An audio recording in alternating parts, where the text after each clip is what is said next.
Fala, eu sou o Rafa, seja muito bem-vindo ao meu canal. Nesse vídeo eu vou falar sobre o IPCA, eu vou explicar como que ele é calculado, para que serve, o que ele impacta nos seus investimentos, por que ele sobe, por que ele desce. Isso vai te ajudar a tomar melhores decisões tanto nos investimentos, caso você precise fazer um financiamento, ou pelo menos para você saber o que está acontecendo dentro do mercado, o próprio mercado, quando você vai lá comprar seus produtos, seu alimento, quando você utiliza o transporte, quando você usa o seu dinheiro e vê ele perdendo valor, você precisa entender o que acontece com o IPCA. A gente consegue entender. Então, o IPCA é o índice que impacta no seu bolso e nos seus investimentos. O que é o IPCA? Ele é o índice de preço ao consumidor amplo. Eu já vou abrir aqui um parênteses.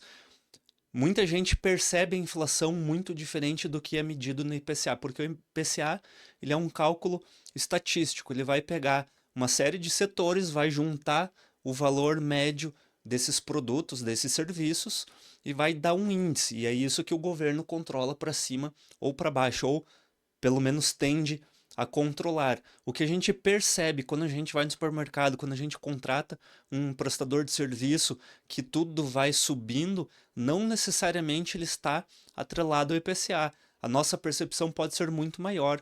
O nosso dinheiro ele vem perdendo valor com o tempo, mas a medida oficial é o IPCA, então nós temos que seguir ela, principalmente dentro dos investimentos, porque vai impactar na forma que você investe. Ele é a inflação oficial do Brasil. Hoje nós temos uma meta de 3%, com um desvio de 1,5, então ela pode chegar até 4,5, estamos ali no 5, acho que 0,4, 5,5 no momento que a gente grava esse vídeo. Ela é medida pelo IBGE, mostra a variação dos preços de produtos e serviços no país e serve como referência para reajuste, salário, aposentadoria e investimentos. Como que o IPCA é calculado? Ele é baseado na variação de preço de uma cesta de consumos, que eu já vou mostrar como que é feito esse cálculo. Ele é coletado mensalmente em várias regiões do país, então ele tende a pegar o país inteiro com famílias de renda de 1 a 40 salário mínimo, ou seja, pega todas as parcelas da população. Ele reflete o custo de vida médio da população. O que entra no IPCA? Itens como alimento, bebida, alimentação. A gente tem o aluguel, energia, água, transporte, combustíveis, passagens, saúde, educação e vestuário. Então, tudo que a gente tem de consumo no país, ele é medido e aí ele é transformado nesse índice IPCA.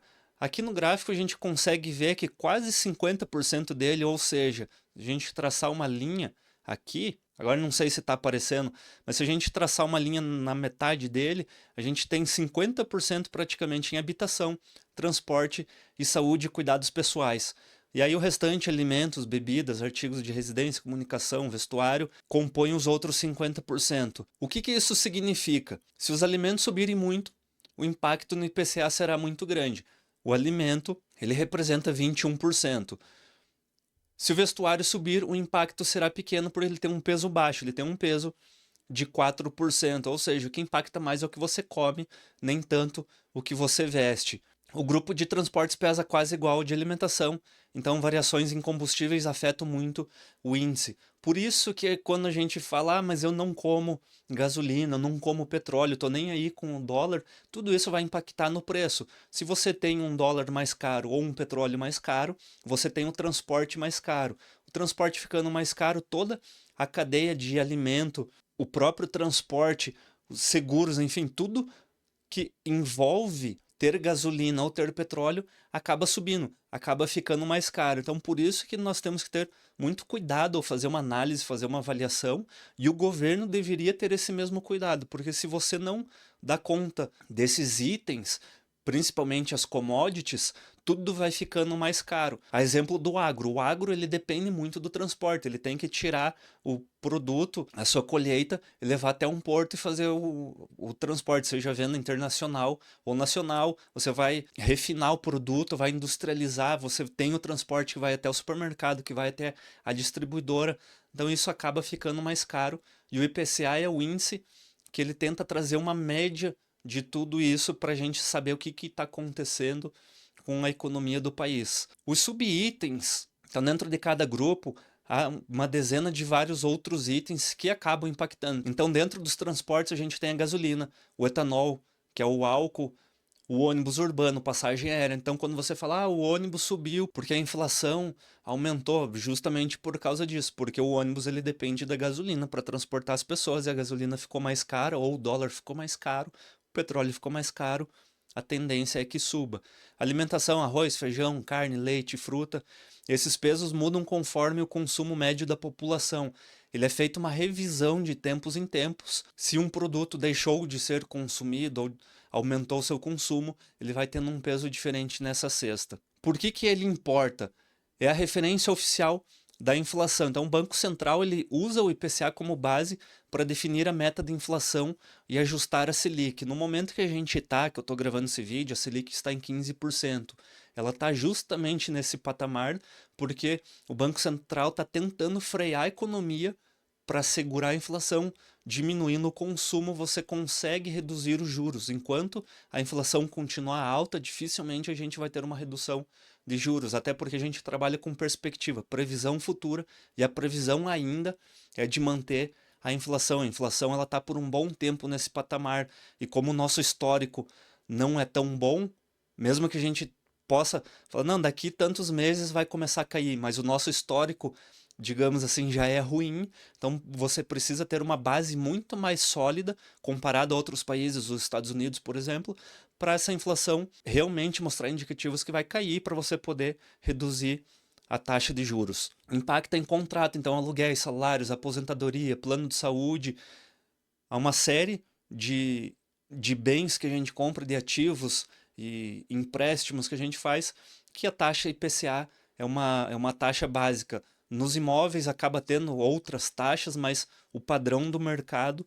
em boa parte, é o IPCA. E vai afetar nos investimentos também, que a rentabilidade real é a rentabilidade nominal menos a inflação. Para você saber o quanto que você ganhou de taxa real, de rentabilidade real, em um ano você precisa pegar o seu rendimento, vamos supor aqui que foi 15%, a Selic que a gente está hoje. Desconta a inflação, se a inflação foi de 5%, teu rendimento real foi de 10%, que a gente costuma dizer acima da inflação. Então é sempre o que você ganhou acima do IPCA. O IPCA nos investimentos. Nós temos investimentos atrelados à inflação que rende o IPCA+, juros reais, que é o Tesouro Direto IPCA+, e também temos debêntures indexadas.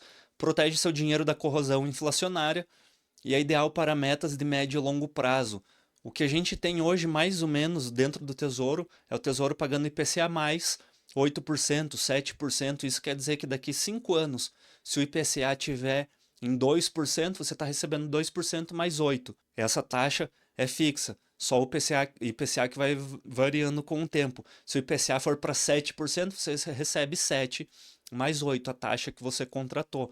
Por isso que dentro da renda fixa, é um dos ativos mais interessantes que a gente tem. E qual que é a relação do IPCA e taxa Selic?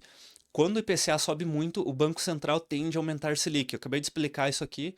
Então, a inflação está alta, ele precisa frear, né? Ele precisa desacelerar a economia para conseguir conter a inflação. Por isso que mesmo que você tenha discursos dizendo que o presidente do Banco Central está errado, que você quer, às vezes, no gogó, reduzir a taxa de juros, e não é assim que funciona. Você precisa ter esses indicativos de que a inflação está controlada para conseguir ter a redução. E isso também vai impactar nos seus investimentos, porque se o IPCA está subindo, a Selic tende a subir, e aí o quanto você rende no Tesouro, no CDB, vai aumentar também, vai ter um rendimento maior. Por isso que é positivo, e se a gente tiver uma previsão ou o IPCA começar a reduzir, a nossa inflação começar a reduzir, a gente já sabe que a taxa Selic vai também começar a reduzir, e aí você tem que fazer uma leitura de qual investimento que se torna mais interessante. Aqui no canal a gente tem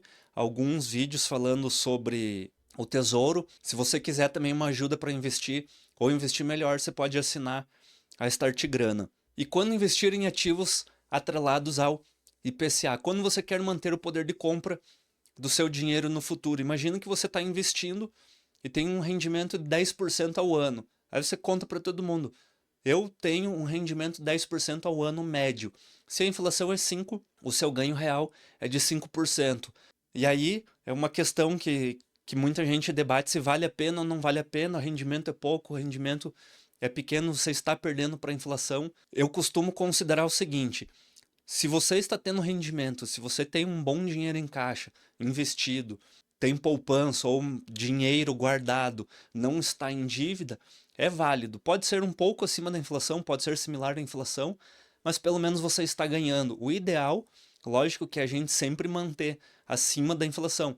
Mas hoje a gente tem inflação em 5,5 e um bom dividendo de uma empresa de crescimento, por exemplo, pode pagar 6%. Você pode pensar, é pouco, estou ganhando 0,5 ao ano, mas na verdade você está mantendo o seu dinheiro e aos poucos a gente sabe que o investimento você vai aumentando. Por isso que dentro da Start Grana a gente sempre coloca, nós sempre fazemos uma carteira que fica 50% em renda fixa, que é um caixa de oportunidade, 50% em renda variável investido, porque em momentos como esse, que a Selic está pagando, o Tesouro Direto está pagando um valor exorbitante de 15%, a gente suga dessa fonte também, a gente toma dessa fonte.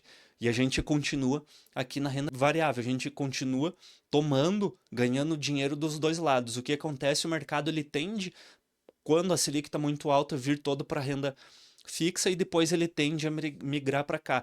O problema é que essa migração geralmente ela é atrasada. Quando a bolsa estiver lá em cima, tudo estiver em alta, aí as pessoas começam a sair da renda fixa e começam a ir para a renda variável. A gente, dentro da Start Grana, a gente sempre fala de fazer esse movimento antes, antecipar. Tanto que a gente tem a teoria da antecipação, que é justamente para tentar não prever o mercado, porque nós não conseguimos prever, mas pelo menos tomar uma decisão, porque esses movimentos eles acontecem sempre.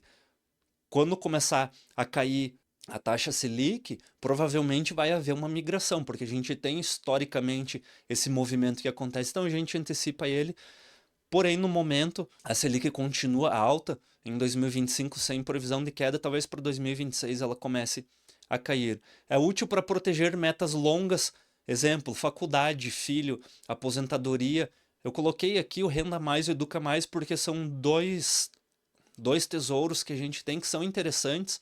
Caso você queira, são dois títulos do tesouro. Um é focado na aposentadoria e o outro é focado na educação.